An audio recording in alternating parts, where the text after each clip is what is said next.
ಇನ್ನು ನಟ ಪ್ರಥಮ್ ಹಾಗೂ ದರ್ಶನ್ ಫ್ಯಾನ್ಸ್ ನಡುವೆ ಫೈಟ್ ತಾರಕಕ್ಕೇರಿದೆ. ಇವತ್ತೊಂದಿಷ್ಟು ಬೆಳವಣಿಗೆಗಳು ನಡೆದಿದೆ. ಏನದು ನೋಡಿ. ಡಿ ಫ್ಯಾನ್ಸ್ ನಿಂದ ಪ್ರಥಮ್ಗೆ ಜೀವ ಬೆದರಿಕೆ ಆರೋಪ. ದರ್ಶನ್ ಫ್ಯಾನ್ಸ್ ವಿರುದ್ಧ ಒಳ್ಳೆ ಹುಡುಗ ಕಂಪ್ಲೇಂಟ್. ನಟ ಪ್ರಥಮ್ ಹಾಗೂ ದರ್ಶನ್ ಫ್ಯಾನ್ಸ್ ನಡುವೆ ಸಂಘರ್ಷ ಒಂದು ಹೆಜ್ಜೆ ಮುಂದಕ್ಕೆ ಹೋಗಿದೆ. ಡಿ ಫ್ಯಾನ್ಸ್ ಜೀವ ಬೆದರಿಕೆ ಹಾಕಿದ್ದಾರೆ ಅಂತ ಆರೋಪಿಸಿದ್ದ ಒಳ್ಳೆ ಹುಡುಗ ಪ್ರಥಮ್ ಬೆಂಗಳೂರು ಉತ್ತರ ಎಸ್ಪಿ ಕಚೇರಿಯಲ್ಲಿ ಲಿಖಿತ ದೂರು ದಾಖಲಿಸಿದ್ದಾರೆ. ನಟ ದರ್ಶನ್ ಅವರು ಜೈಲಿನಲ್ಲಿದ್ದಾಗ ಅವರ ಜೊತೆಗಿದ್ದ ರೌಡಿಗಳೇ ಜೀವ ಬೆದರಿಕೆ ಹಾಕಿದ್ದಾರೆ. ಡ್ರ್ಯಾಗರ್ ಮಾರ್ಕಾಸ್ತ್ರಗಳನ್ನ ತೋರಿಸಿ ಬೆದರಿಕೆ ಹಾಕಿದ್ರು ಅಂತ ನಟ ಪ್ರಥಮ್ ಹೇಳಿದ್ದಾರೆ. ಅಲ್ಲಿ ಚುಚ್ಚೋಕೆ ವೆಪನ್ ತಂದಿದ್ದು ದರ್ಶನ್ ಸರ್ ಜೊತೆ ಪಕ್ಕದ ಸೆಲ್ಲಲ್ಲಿ ಇದ್ರಲ್ಲ, ಬ್ಯಾರಿಕಲ್ಲಿ ಇದ್ದಂತಹವರು, ಆ ಕೇಸಲ್ಲಿ ಇದ್ದವರು. ಸೊ ಅವ್ರ ಹೆಸರು ಬಂದ್ರೆ ಇನ್ನೊಂದು ಕೇಸಿಗೆ ಲೀಡ್ ಆಗುತ್ತೆ ಅನ್ನೋ ಕಾರಣ ಕೊಡಬೇಡಪ್ಪ ಅಂತ ಸುಮ್ಮನಿದ್ದೆ. ನನ್ನ ದೊಡ್ಡತನ ಈ ಪುಣ್ಯಾತ್ಮರು ಅರ್ಥ ಮಾಡ್ಕೊಳ್ಳದೆ ನಿನ್ನೆ 2000 ಪೇಜಲ್ಲಿ ಟ್ರಾಲ್ ಮಾಡಿಸಿದ್ದಾರೆ.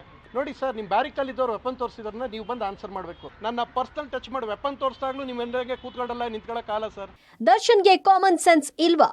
ಫ್ಯಾನ್ಸ್ಗೆ ಯಾಕೆ ಕಂಟ್ರೋಲ್ ಮಾಡ್ತಾ ಇಲ್ಲ? ನಂಗೆ ಏನೇ ಸಮಸ್ಯೆ ಆದ್ರೂ ದರ್ಶನ್ ಕಾರಣ. ಅದ್ಯಾವುದೋ ಡಿ ಬಾಸ್ ಫ್ಯಾನ್ಸ್ ಪೇಜ್ ನಿಂದ ಸಿಕ್ಕಾಪಟ್ಟೆ ಟ್ರೋಲ್ಗಳು ಆಗ್ತಿವೆ, ಜೀವ ಬೆದರಿಕೆ ಕರೆಗಳು ಬರ್ತಿವೆ. ಇಷ್ಟೆಲ್ಲ ಆಗ್ತಿರೋದನ್ನ ನೋಡ್ಕೊಂಡು ದರ್ಶನ್ ಮಜಾ ತೆಗೆದುಕೊಳ್ತಿದ್ದಾರೆ. ದರ್ಶನ್ಗೆ ಕಾಮನ್ ಸೆನ್ಸ್ ಬೇಡ್ವಾ? ಯಾಕೆ ಈ ಬಗ್ಗೆ ವಿಡಿಯೋ ಮಾಡಿ ಮಾತನಾಡ್ತಿಲ್ಲ? ಅಭಿಮಾನಿಗಳನ್ನ ಯಾಕೆ ಕಂಟ್ರೋಲ್ ಮಾಡ್ತಿಲ್ಲ ಅಂತ ಅಸಮಾಧಾನ ಹೊರಹಾಕಿದ್ರು. ಅಷ್ಟೇ ಅಲ್ಲದೆ, ನನಗೆ ಏನೇ ಸಮಸ್ಯೆ ಆದ್ರೂ ಅದಕ್ಕೆ ದರ್ಶನ್ ಕಾರಣ. ತಕ್ಷಣವೇ ಅಭಿಮಾನಿಗಳಿಗೆ ಬುದ್ಧಿವಾದ ಹೇಳಬೇಕು.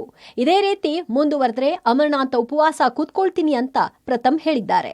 ಒಂದಷ್ಟು ಫೇಕ್ ಪೇಜಸ್ ಇವೆ. ಯಾವ್ದೋ ಡಿ ಡುಬಾಕ್ ನನ್ನ ಮಕ್ಕಳದ ಅಡ್ಮಿನ್ ಅಂತ ಯಾರೋ ಇದ್ದಾರೆ, ಅವರು ಒಂದು 150-200 ಪೇಜಲ್ಲಿ ಟ್ರಾಲ್ ಮಾಡಿಸ್ತಾ ಇದ್ದೀರಾ. ಅಷ್ಟು ಪೇಜಸ್ಸು ಡಿಲೀಟ್ ಆಗಬೇಕು. ಬಟ್ ಅವ್ರು ಬಂದು ಇದನ್ನ ಬಾಯಿ ಮುಚ್ಚಿಸ್ಬೇಕು. ಅವ್ರು ಬಂದು ಹೇಳ್ಬೇಕು ಸರ್, ಯಾರು ದರ್ಶನ್ ಸರ್ ಬಂದು ಇದು ಹೇಳ್ಬೇಕು. ಅಲ್ಲಿ ತನಕ ಆಮರಣ ಅಂತ ಉಪವಾಸ ನಾವು ಮಾಡ್ತೀವಿ ಸರ್. ನೀವು ನಿಮ್ಮ ಫ್ಯಾನ್ಸನ್ನು ಬಾಯಿ ಮುಚ್ಚಿಲ್ಲ ಅಂದ್ರೆ ಮಜಾ ತಗೊಳ್ಳೋದಲ್ಲ ಸರ್, ಇಲ್ಲಿ ಬಂದು ಉತ್ತರ ಕೊಡಬೇಕು. ನಾವು ಬೇಜಾರು ಮಾಡ್ಕೊಳ್ಳೋ ಸರ್, ಕೋಪ ಮಾಡ್ಕೊಳ್ಳೋ ಸರ್ ಅಂದ್ರೆ ನಾವು ಬೇಜಾರು ಮಾಡ್ಕೋತೀವಿ ಸರ್, ಕೋಪ ಮಾಡ್ಕೋತೀವಿ ಸರ್, ನೊಂದ್ಕೊಳ್ಳಲ್ಲ ಸರ್, ನೋಯಿಸ್ತೀವಿ ಸರ್. ಅವ್ನು ಯಾವನೇ ಮಗ ಆಗಿರಲಿ ಸರ್, ನೋಯಿಸ್ತೀವಿ ಸರ್. ನಂಗೆ ಹೆಚ್ಚು ಕಡಿಮೆ ಆದ್ರೆ ನೀವು ಕಾರಣ ಆಗ್ತೀರಿ ಸರ್. ಬಂದು ಸ್ಟೇಟ್ಮೆಂಟ್ ಕೊಟ್ಬಿಟ್ಟು ಪ್ರಥಮ್ ವಿಚಾರಕ್ಕೆ ಹೋಗಲ್ಲ ಅಂತ ಹೇಳಿದ್ರೆ ಸರಿ ಸರ್. ಬೇಕ್ರಿ ರಘು, ಲೇಡಿ ರೌಡಿ ವಿರುದ್ಧವೂ ದೂರು.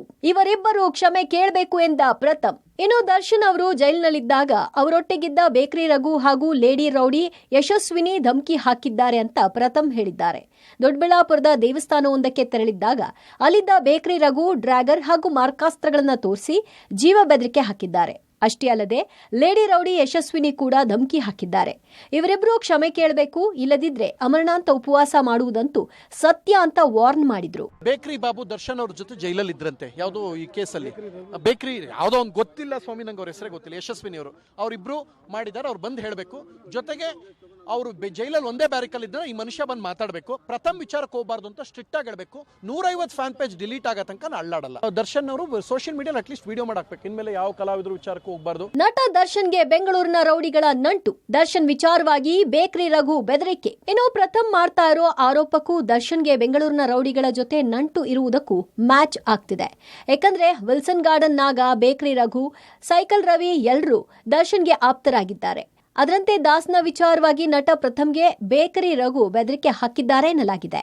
ಇನ್ನು ಈ ರಘು ಯಾರು ಅಂತ ನೋಡೋದಾದ್ರೆ, ದರ್ಶನ್ ರೌಡಿಗಳ ನಂಟು. ವಿಜಯಲಕ್ಷ್ಮಿಗೆ ಹಲ್ಲೆ ಮಾಡಿ ಜೈಲು ಸೇರಿದ್ದಾಗ ಆತಿಥ್ಯ ಕೊಟ್ಟಿದ್ದ ರಘು.